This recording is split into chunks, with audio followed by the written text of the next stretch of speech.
Et avant de retrouver Raissa Eva Ingon Dembe pour la deuxième partie de cette édition d'information, nous passons à la revue de presse signée par Gabriel Guillain Lemami qui revient sur l'amnistie du lieutenant Kelly Odon Obiang et ses frères d'armes. Et moi, j'aurai l'immense plaisir de vous retrouver demain, s'il plaît à Dieu. Et bien le bonsoir aux téléspectateurs qui nous regardent depuis Franceville, Léo Choix.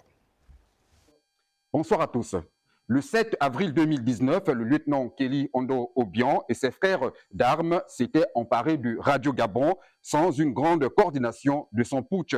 Il avait appelé en vain à travers les ondes de la radio nationale le peuple gabonais au soulèvement. Par la suite, le coup d'État avait avorté.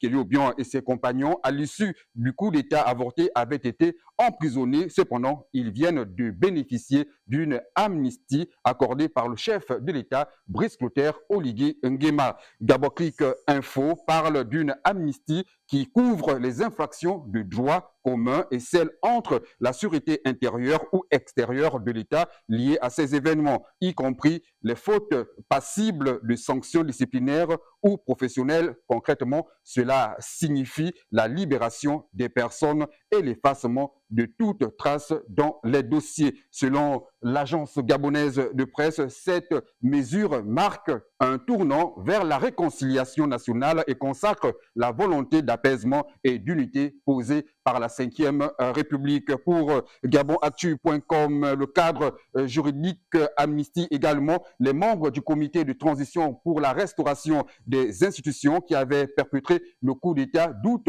2023 avec à sa tête Brice Clotaire Oligui Nguema, devenu président de la République légitime suite à une élection transparente et crédible selon les observateurs nationaux et internationaux à un scrutin organisé le 12 avril dernier. Cette décision répond aux attentes de nombreux Gabonais. Gabon, Media Time évoque une mesure qui consacre une réconciliation, une annonce au-delà de son caractère politique qui résonne comme une victoire pour les Gabonais aspirant à l'unité nationale. Gabon Review souligne que pour beaucoup, Kelly Obiang est un symbole de résistance, quand bien même il a été présenté comme un militaire ayant mis en péril la stabilité nationale.